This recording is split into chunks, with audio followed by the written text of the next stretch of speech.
성경 말씀은 구약성경 사사기 8장입니다. 구약성경 375쪽 사사기 8장 24절로 27절까지 말씀을 제가 봉독해 드리겠습니다.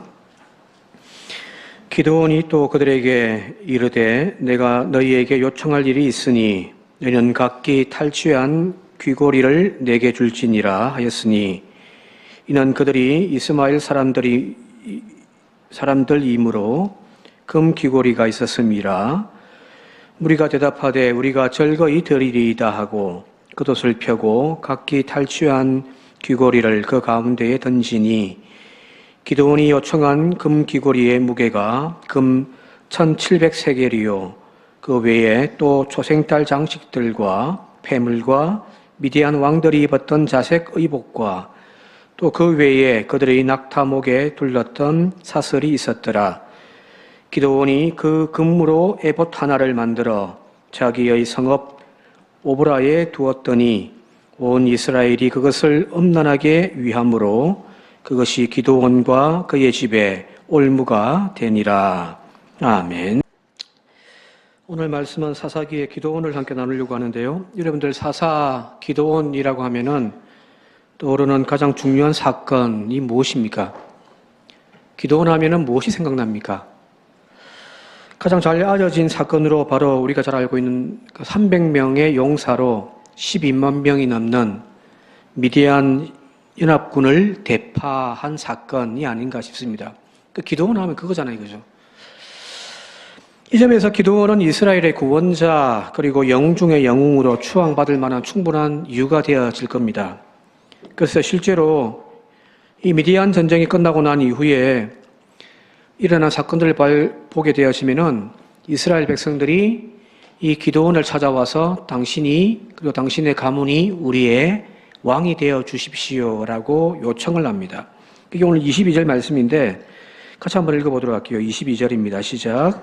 그때에 이스라엘 사람들이 기드온에게 이르되 당신이 우리를 미디안의 손에서 구원하셨으니 당신과 당신의 아들과 당신의 손자가 우리를 다스리소서 하는지라. 여기 나와 있는 대로 기드온이여 당신이 우리를 미디안의 손에서 구원하여 주었습니다. 당신이 우리의 구원자입니다. 그러므로 당신과 당신의 아들과 당신의 손자가 우리를 다스려 주십시오 라고 요청을 하는 거죠. 쉽게 이야기하면 세습적인 왕이 되어달라고 간청을 하는 겁니다. 이 시기는 지금 사사시대란 말이에요. 왕이 없는 시대입니다. 세속의 왕처럼 사람의 왕이 세워져서 자신들을 다스리는 그런 체제가 아니라 하나님이 직접 통치하시고 하나님이 직접 다스리는 신정국가가 바로 이스라엘, 지금 이 사사시대입니다. 하나님의 다스림을 중심으로 12개의 지파가 연합하여 형성되어진 그 연합체제가 바로 지금 이스라엘 국가라는 말이에요. 이것의 근본적인 시작점은 바로 출애굽기 19장에 나와 있는 시내산에서 하나님께서 약속하기를 세계가 다 내게 속하였나니 너희가 내 말을 잘 듣고 내 언약을 지키면 너희는 모든 민족 중에서 내 소유가 되겠고 너희가 내게 대하여 제사장 나라가 되며 거룩한 백성이 되리라. 이 약속의 말씀에 기반한 이제 이스라엘의 탄생에 대한 이스라엘이 어떤 성격의 나라인지를 이 구절이 그대로 잘 보여주고 있잖아요. 내가 너희를 다스린다라는 겁니다. 자, 그런데 지금 이스라엘 백성들이 기드온에게 찾아와서 하는 말이 당신과 당신의 집안이 우리를 다스리는 왕이 되어달라고 지금 간청하고 있잖아요. 이 말은 다르게 표현하면은 지금 왕이신 하나님의 자리, 그 하나님의 왕권을 거부해버리고 당신이 우리의 왕이 되어달라는 것과 다를 바가 없는 거죠. 나중에 이 사사기가 끝나고 이제 사사기 마지막 사사라고 이야기하는 사무엘 시대에 백성들이 또 찾아와가지고 사무엘 선지자에게 우리도 다른 민족들처럼 이방 나라들처럼 세속적인 왕을 세우게 해달라고 간청하는 이야기가 있잖아요. 그죠? 그래서 첫 번째 사울 왕이 세워지는 이야기가 사무엘상 앞부분에 시작되어지는데 이미 그 이야기가 여기 사사 기도원에서부터 시작되어지고 있다는 겁니다. 분명 이 요구는 이스라엘 백성들의 불신앙을 밑바닥에 깔고 있는 겁니다. 이 전쟁의 처음부터 마지막까지 철저하게 하나님이 왕 되시고 하나님이 개입해 들어오셔서 적은 숫자로도 12만 명을 물기로 구원하게 하시는 그 능력을 이루었던 분은 바로 기드온이 아니라 하나님이셨습니다. 하나님은 이거 다 알고 계셨던 모양이에요. 그래서 그 미디안 12만 군대가 쳐들어왔을 때 그게 맞서서 나왔던 이스라엘의 군대가 오합지졸로 모였던 군대가 3만 명이란 말이에요. 근데 주님이 뭐라고 말씀하시냐면 3만 명도 많다. 출이라고 하잖아요. 그죠? 그게 또 10만 명이 남게 되어지고 그것도 많다고 해서 겨우겨우 추려서 전쟁에 출정했던 이 숫자가 바로 300명이잖아요. 그죠? 그 이유는 분명합니다. 너희가 이 전쟁에 승리하고 난 다음에 그것을 사람에게 돌릴까봐 내가 300명으로만 추렸다라는 거잖아요. 이것은 인간이 이루어내는 업적이 아니라 하나님이 하셨다라는 것을 분명하게 보여주기 위함이었거든요. 그럼에도 불구하고 지금 이스라엘 백성들 눈에는 이번 전쟁이 기드온이라고 하는 특출한 영웅 한 사람이 우리들 가운데 나타남을 통하여 우리가 승리하였다라고 지금 이야기를 하는 거잖아요. 그죠? 이 승리의 결과가 기드온에게 있다라고 지금 그들은 생각하고 있는 겁니다.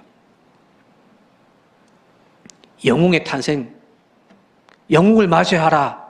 그거잖아요. 그러니까 불신앙인 거죠. 그죠? 오늘날 유럽의 문명을 또 정신세계를 이루는 두 큰 기둥이 있는데 하나는 그리스의 헬레니즘이라고 하는 것이고요. 헬라 철학 문명. 또 하나가 바로 성경에 기반하고 있는 히브리즘이라는 겁니다. 이 두 가지가 오늘 유럽의 정신세계를, 문명을 기반하는 두 가지의 기둥입니다.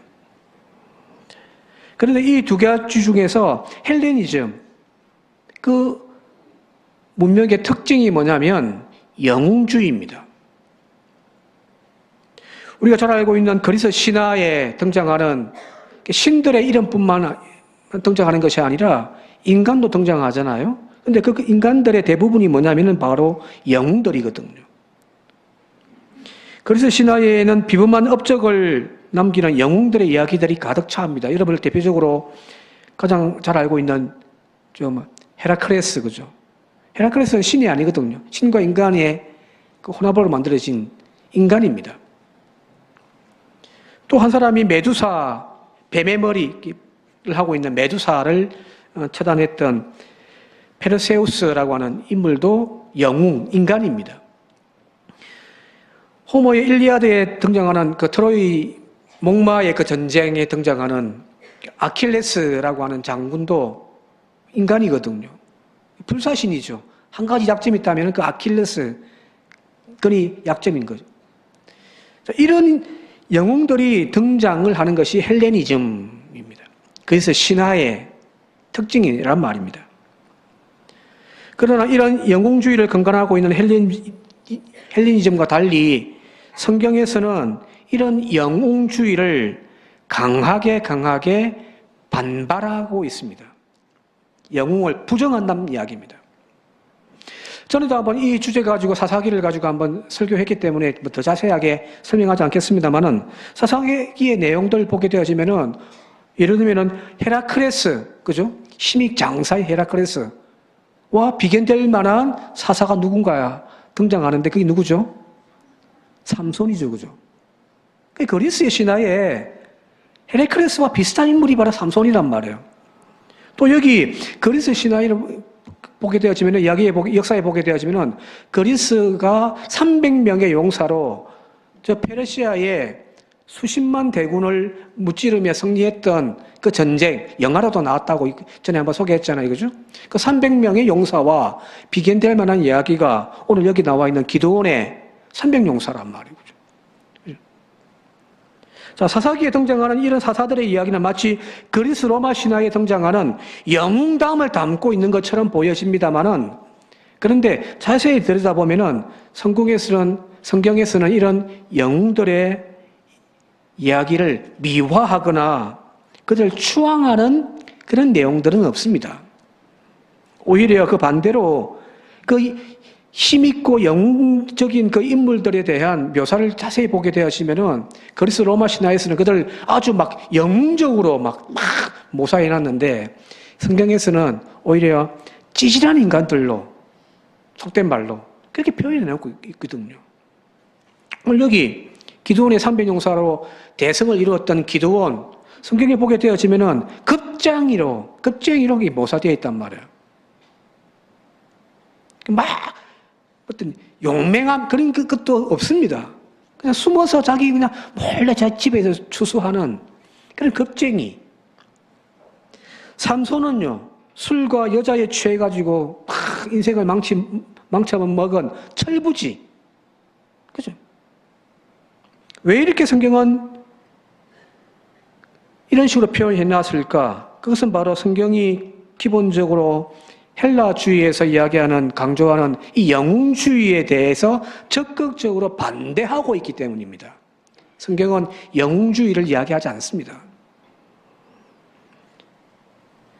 그 이유는 분명합니다. 이 세상을 구원하고 다스리는 것은 특출한 영웅이 아니라, 슈퍼맨이 등장해야 돼서 우리를 구원하는 것이 아니라 바로 하나님이라는 겁니다. 비슷한 맥락에서 구약 성경을 자세히 읽다 보면은 하나님께서 무능하고 별 볼 일 없는 사람들을 들어 사용하시는 이야기들이 넘쳐나잖아요. 그죠? 자, 예를 들면 모세. 젊은 시절 애굽의 왕궁에서 잘 자라고, 그래도 뭔가 한번 해볼 그 젊은 나이에 하나님은 그 모세를 사용하지 않거든요. 반면에 이제 시골로 내려가서 이제 시골 촌부가 되어진 80이 다 된 아무것도 할 수 없는 늙은이, 그 모세를 하나님은 부르신단 말이에요. 이해가 안 되죠, 그죠? 이왕이면은 능력이 있을 때, 힘이 있을 때, 좀 더 젊을 때 들어 사용하면 좋을 건데 아니란 말이에요. 오늘 읽었듯이 겁쟁이 기드온을 하나님은 이스라엘의 사사로 탁 세운단 말이에요. 이렇게 하시는 이유는 분명합니다. 하나님께서 직접 현실의 문제, 현실의 아픔 가운데 하나님께서 개입해 들어오셔서 우리를 보호하시고 지키시며 다스리시겠다라고 하는 하나님의 의도가 여기 그대로 다 드러나 있는 거죠. 내가 이스라엘의 왕이다라는 겁니다. 그 하나님의 어필하는 이야기가 바로 구약 성경입니다. 그래서 유대인들은 구약 성경을 읽으면서 이 믿음의 고백을 분명하게 하는 거예요. 하나님이 왕이시다. 사복음서 중에서 4개 복음서 중에서 유대인들을 위한 복음서가 마태복음이잖아요. 그죠? 근데 마태복음의 예수님의 탄생의 내용의 특징이 뭐냐면 그분이 왕이시다라는 거잖아요.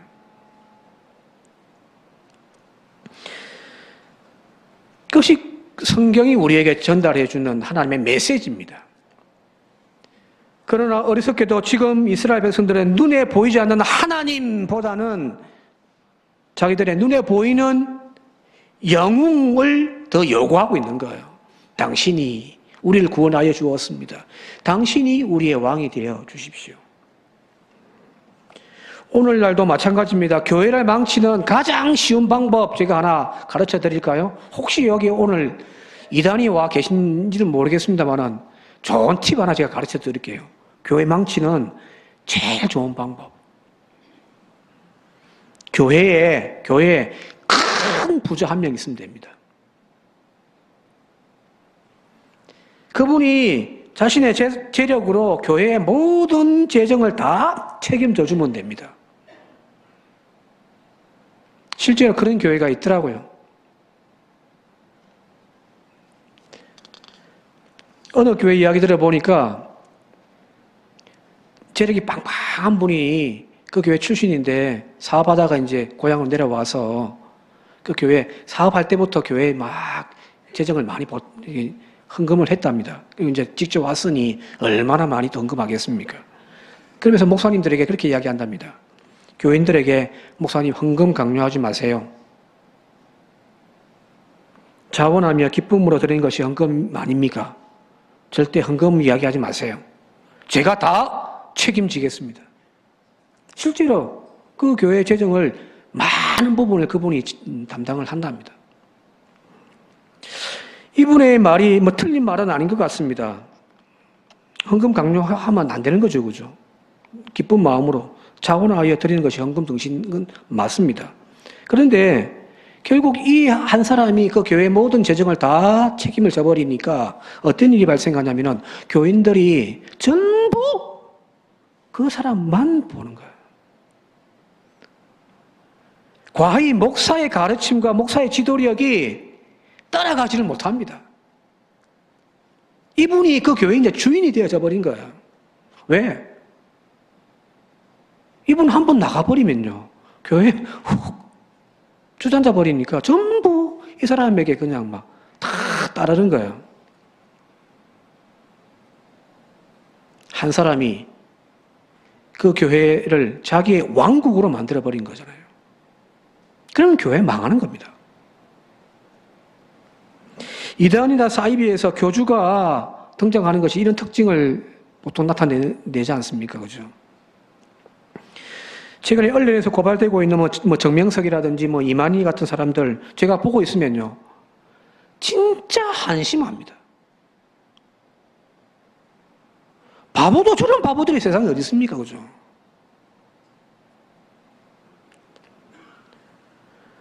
성경을 풀이했다라고 하는 진리를 가르치는 그 내용을 보게 되어지면은 참 조잡하기에 이를 데가 없습니다. 제가 봤을 때는요. 인물로나 성품으로나 성경에 대한 지식으로 따지면 제가 그들보다 100배 낫습니다. 아닙니까? 네. 저는 당당하게 이야기할 수 있겠습니다. 저런 모질이들을 왜 따를까? 이해가 안 됩니다. 근데 사람들은 그 사람을 마치 하나님의 종으로, 심지어는 메시아로, 또 재림의 주라고 추앙한단 말이에요. 그죠? 왜 이렇게 어리석음이 반복될까요? 마치 하나님의 능력을 자신의 행한 것처럼 착각하게 하는 그 순간부터 이런 오류가 발생하기 시작하는 겁니다.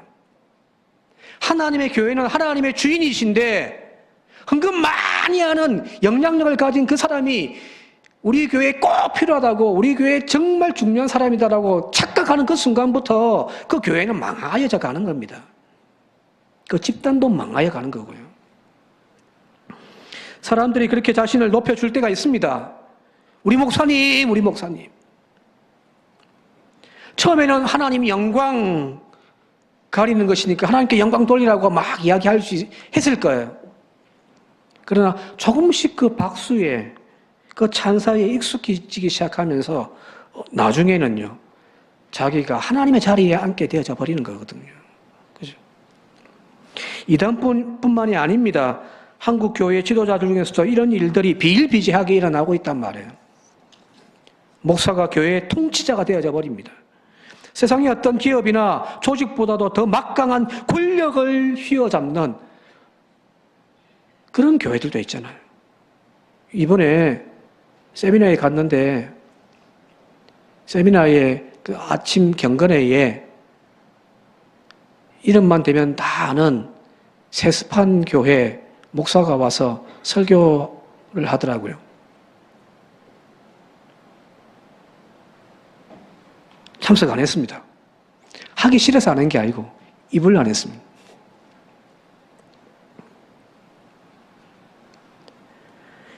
바로 이런 신앙의 형태들이 지금 한국 교회를 뿌리로부터 병들게 만들고 있는 거잖아요. 그죠? 그러나 우리가 분명히 해야 할 것은 무엇이냐면은 사람이 아니에요. 하나님이셔야 합니다. 교회 중심도, 교회 다스림도 하나님이셔야 합니다. 사람이 그 중간에 끼어 들어가는 순간부터 그 하나님의 영광을 훔치는 그 순간부터 신앙은 변질되어지고 그 공동체는 변질되어질 수밖에 없다는 사실을 우리가 기억했으면 좋겠습니다. 목사님들 사랑하시고요. 우리 장로님들 존중하고 사랑하셔야죠. 그죠? 그죠? 그러나 그 이상이 되어서는 절대 안 되는 겁니다. 목사를 존경의 대상으로, 장로님들을 당회를 존경의 대상으로 삼아야지 믿음의 대상으로 삼는 순간부터 우리의 신앙은 변질되어질 수밖에 없습니다. 그래서 목사가 뭐라고 이야기를 해도 사기를 쳐도 아멘 아멘 하는 그런 정신이 나가버린 교인들이 되지 않기를 주님의 이름으로 부탁을 드립니다. 자, 오늘 성경 보게 되었으니까 다행히도 이 기도원이 그렇게 정신 나간 소리를 하고 있는 이스라엘 백성들의 요구에 대하여서 강하게 거부합니다. 한번 찾아볼까요? 23절요. 23절 말씀 같이 한번 읽겠습니다. 시작. 기도원이 그들에게 이르되 내가 너희를 다스리지 아니하겠고 나의 아들도 너희를 다스리지 아니할 것이요 여호와께서 너희를 다스리시리라 하니라. 우리의 왕이 되어 주십시오. 당신의 아들도 당신의 손자도 당신의 집안이 대대손손 우리의 왕이 되어 달라고, 우리를 다스려 달라고 요구하는 그 백성들의 소리에 대하여 이 기도원이 손살을 치면서 안 될 말입니다. 나는 안 합니다. 오직 여러분들을 다스릴 분은 여호와 하나님이십니다. 참 멋지죠, 그죠? 기도원은 누구보다도 이 미디안 전쟁의 승리의 원인이 나 자신에 의한 것이 아니라 하나님에 의해서 이루어진 것임을 분명하게 목격했고 너무너무 잘 알고 있었던 인물이었습니다. 그래서 그는 백성들의 요구에 대하여서 오직 하나님만이 너희들의 구원자이시며 너희들의 왕이시다 라고 지금 선언을 하고 있는 거죠. 이런 믿음이 저와 여러분들 가운데 되시길 바랍니다. 이것이 진짜 믿음이 아니겠습니까? 그죠? 하나님을 하나님 되게 하는 것, 단지 나는 그분의 능력의 손에 붙들린 바 되어진 도구일 뿐임을 늘 자각하는 그 마음이 진짜 참 믿음입니다. 세례 요한이 누가복음 3장 보게 되어지니까 이렇게 됐습니다. 백성들이 요한을 혹 그리스도신가 심중에 생각하여 막 모여드는 거예요. 세례를 주고 있는 요한을 보고 저분이 그리스도신가 싶어가지고 막 모여들고 인기가 높아지기 시작합니다. 그때 이 세례 요한이 뭐라고 이야기하냐면은 내 뒤에 오시는 분 나는 굽혀 그의 신발끈도 풀기 감당하지 못하는 사람이다. 여러분 이것이 믿음입니다. 조금 인기 얻었다고 조금 높아졌다고 자기가 마치 하나님처럼 되어진 것처럼 착각하는 그것이 가짜 믿음인 거죠. 그죠? 이런 믿음이 되시기를, 이런 우리 교회가 되기를, 다시금 이런 한국 교회로 다시금 회복되어질 수 있기를 주님의 이름으로 축원드립니다. 자, 그런데 여기까지만 딱 하면 좋은데 성경은 또 계속 나아가거든요. 뒤에 이어지는 이 기도원의 이야기가 오늘 제가 읽었던 24절부터의 이야기입니다. 기도원이 나는 왕이 될 수 없습니다. 하나님이 여러분들의 왕입니다. 하는 멋진 선언을 하면서 딱 사양을 합니다. 그런데 거기만 딱 그치면 좋은데 기도원이 뭐라고 이야기하냐면 24절부터 쭉 보게 되어지니까 24절에 기도원이 또 그들에게 이르되 내가 너희에게 요청할 일이 있으니 너희는 각기 탈취한 귀고리를 내게 좀 주십시오. 라고 해서 그들이 이제 다 모았더니 그 금 귀고리의 무게가 1700세겔이나 되더라고요. 한 20 몇 킬로쯤 됩니다. 금이요. 와, 요즘 금값이 그죠? 천정부지로 뛰어가지고 그죠? 24kg면은 뭐 엄청나게. 근데 이걸 요구했다라고 잘못됐다고 이야기할 수는 없습니다. 왜 그러냐면은 그건 기도원의 권리잖아요. 자, 고대 전쟁에 나가서 승리하면 전리품을 가지고 오면은 그걸 전쟁에 참여했던 사람들이 다 공을 따라서 나눈단 말이에요. 그죠? 공이 많은 사람에게는 더 많은 전리품을 주고 공이 적은 사람에게는 적은 전리품을 주고. 자, 지금 기드온이 이 모든 것을 이끌었으니 가장 큰 공을 세웠으니 그들이 당연히 그 많은 전리품 중에 이 정도 받을 수도 있다고 볼 수 있어요. 그죠? 자, 그런데 문제는 금을 요구했다가 아니라 그 받은 전리품 가지고, 금 가지고 이 기드온이 뭘 했냐라는 거예요. 자, 27절 같이 한번 읽어볼게요. 27절 시작. 기드온이 그 금으로 에봇 하나를 만들어 자기 성읍 오보라에 두었더니 온 이스라엘이 그것을 엄란하게 위함으로 그것이 기드온과 그의 집에 올무가 되었더라 하는 겁니다. 자, 그 금을 탁 녹여서 이제 펴서 에봇을 만들었단 말이에요. 에봇이란 출애굽기 보게 되시면은 대제사장이 제가 지금 가운 입고 있잖아요, 그죠? 이런 가운 위에 덮어씌워서 입는 조끼 같은 거예요. 앞뒤로.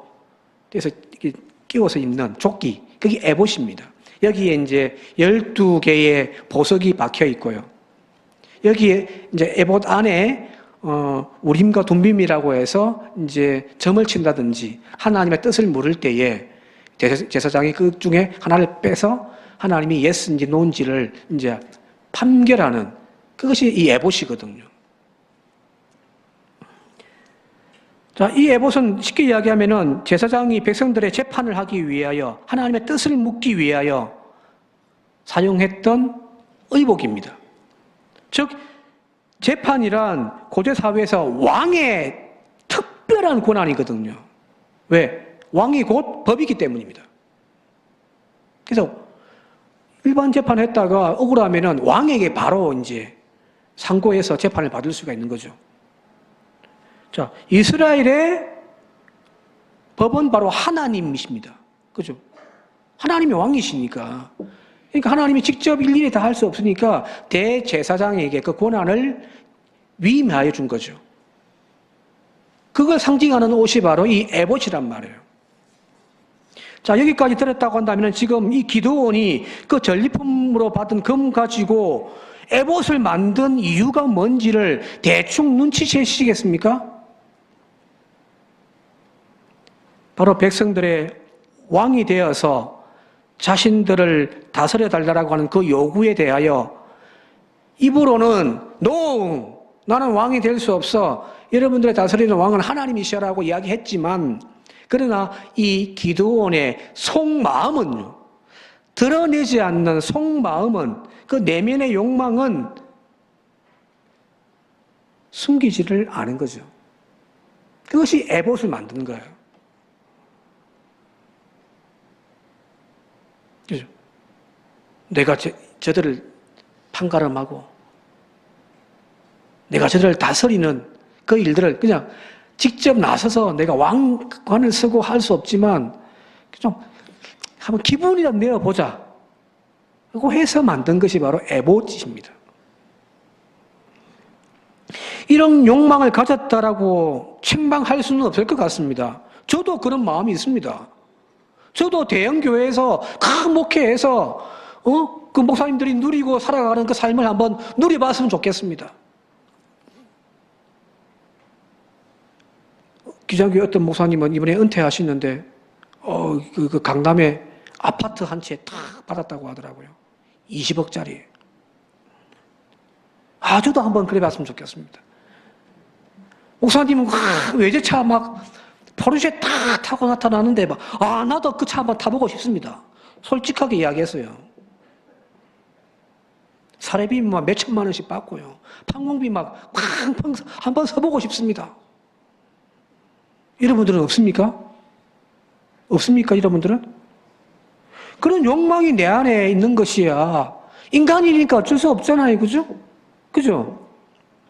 근데 문제는 뭐냐면은 그 욕망을 다스리느냐, 다스리지 못하느냐의 그 차이거든요.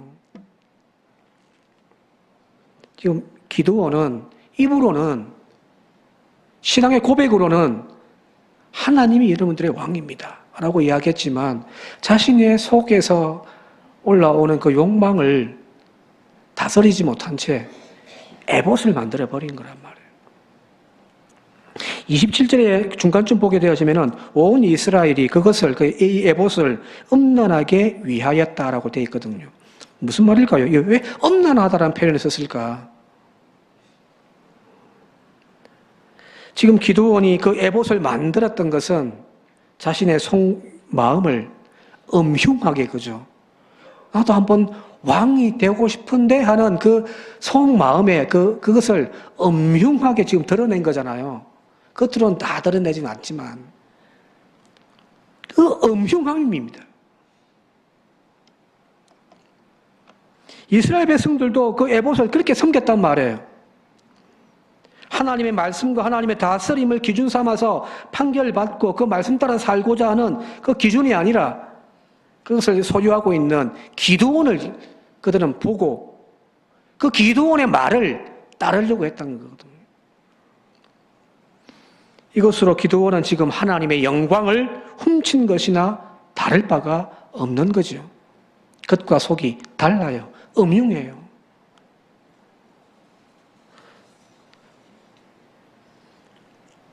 목회를 해도 이렇게 음흉하게 해서는 안 될 거 아니에요, 그죠? 그죠? 교회를 다스리고 교회를 섬겨도 이런 음흉한 마음으로 헌신해서는 안 될 거 아니에요. 왜요? 하나님은 그 중심을 보시는 분이시거든요. 예? 사람들은 우리의 겉모양만 보고 판단할 수 있겠지만 아니에요. 하나님은 그 중심을 보시는 분입니다. 그래서 하나님 앞에 우리의 속마음이 그런 마음이 있다라고 하는 것 자체에 대해서 여러분들 부끄러워하지는 할 필요는 없겠지만 그러나 그것이 오늘 나를 지배하지 않도록 하는 저와 여러분들이 계시길 바랍니다. 몇 번 이야기했습니다마는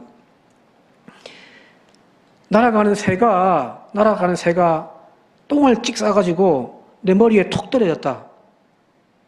그건 내 책임이 아니죠, 그죠? 그죠? 나는 길을 걷고 있을 뿐이었는데 재수없게 날아가는 새가 똥을 싸서 내 머리에 떨어진 것은 어쩔 수 없잖아요. 그런데 그 새가 내 머리 위에 둥지를 틀고 살도록 내버려 두는 것은 그건 죄인 거죠. 그죠? 우리의 마음에 이런 욕망들이 올라올 수밖에 없습니다. 왜? 우리는 나약한 인간들이니까요. 그러나 그것이 음흉하게 그것이 어느 순간 내 속에 숨겨두면서 그 마음을 키워내는 저와 여러분들이 되지 않기를 주님 이름으로 축원드립니다. 자, 이 기드온의 속내를 잘 보여주는 것이 이제 뒤에 가면은 9장에 가면은 자식들에 대한 이야기가 나오는데 이 기드온이 70명 아내를 여러 두어가지고 70명의 아들을 두었습니다. 대단한 남자입니다. 그죠? 그런데 그 아들들 중에 세겜의 첩이었던 그 첩에서 나온 아들의 이름이 아비멜렉이 되거든요. 나중에 이 아비멜렉이 자기의 모든 200 형제들 다 쳐 죽이고 자기가 자칭 왕이 되어져 버립니다. 그 이름이 아비멜렉입니다. 이 아비멜렉의 뜻이 뭐냐? 왜 이 아비멜렉이냐? 아비란 말이 우리말과 똑같습니다. 아버지입니다. 멜렉은요, 몰렉, 왕이라는 뜻입니다. 아버지는 왕이라는 거예요. 자, 왜 이런 이름을 지어주었을까요? 자식에게. 네 아버지는 왕이야? 그 말은 무슨 말이에요? 자기가 왕이 되고 싶은 거예요. 이 이름에서 우리가 알 수 있듯이 기드온은 겉으로는 하나님이 왕이라고 이야기했지만 그러나 그의 속내는 끊임없이 그 영광을 조금이라도 맛보고 싶었던 그 욕망이 계속해서 머물러 있었다는 이야기입니다. 그 결과가 씨앗이 되어져서 그 사후에 그 욕망이 그대로 아비멜렉에게 전가되어졌고 아비멜렉은 왕이 되기 위하여 자신의 이복 형제들, 그 기드온의 아들들 70명을 다 죽여버리고 자기가 자칭 왕이 되어져 버리거든요. 그리고 나중에 또 살해당해 죽임을 당하게 돼요.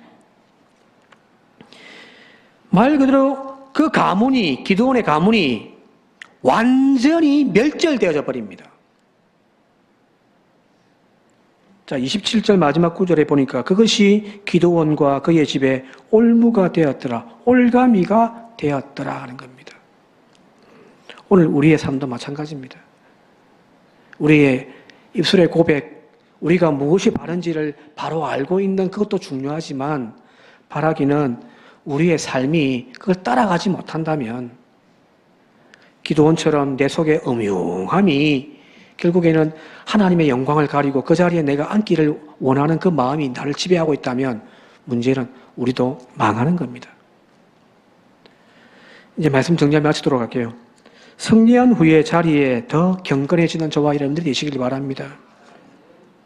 은혜 받고 난 다음에 큰 하나님의 놀라운 은혜를 경험하고 난 다음에 더 겸손해질 수 있는 저와 여러분들이 되시길 바랍니다. 마귀는 그 빈틈을 분명히 치고 들어와서 네가 면류관을 써라, 네가 면류관을 써라 우리를 유혹할 겁니다. 그러나 그 자리에 머무는 순간 우리는 하나님과 멀어지는 것이 되어지고요. 그 결과 그 마지막 끝은 패망입니다. 그 마음을 다스리지 못하는, 그래서 결국 자기의 작은 욕망이 나를 삼키게 내버려 두는 순간 우리는 하나님과 멀어지는, 하나님의 영광을 돌리는 존재가 아니라 하나님으로부터 버림받는 존재가 되어진다는 사실을 늘 기억하는 저와 여러분들 되시길 바랍니다. 마지막으로 도덕경 하나 소개하고 마치도록 할게요. 제가 참 좋아하는 구절인데 도덕경 제2장에 생유, 불유, 나 키웠지만 소유하지 말라. 위, 불일시 도와주고 협력해 주었지만 그를 의지하지 말라. 성이, 불거, 공을 이루었지만 거기에 머물지 말라. 너무너무 중요한 말 아닌가 싶습니다. 드러내고 머물고 누리려고 하는 것을 경계하면서 항상 우리의 신앙의 고백 가운데에는 이것 하나만 분명했으면 좋겠습니다. 모든 영광 하나님께. 그렇죠? 그렇게 살아간다면 하나님 영광 받으시고 우리의 삶에 복이 있을 줄 믿습니다. 그런 복 있는 인생 교회 되기를 주님의 이름으로 축원드립니다. 함께 기도드리겠습니다. 하나님, 기드온의 멋진 고백 오늘 우리도 하게 하여 주옵소서. 모든 영광 하나님께, 모든 영광 하나님께. 그러나 끊임없이 우리의 사람에게서 솟아오르는 그 욕망을 하나님 잘 다스릴 수 있는 지혜와 믿음도 주시옵소서. 그래야 하나님 앞에 끝까지 충성된 종으로 하나님 영광 돌리며 하나님의 축복 이루는 우리의 인생 되게 하옵소서. 예수님 이름으로 간절히 기도드리옵나이다. 아멘.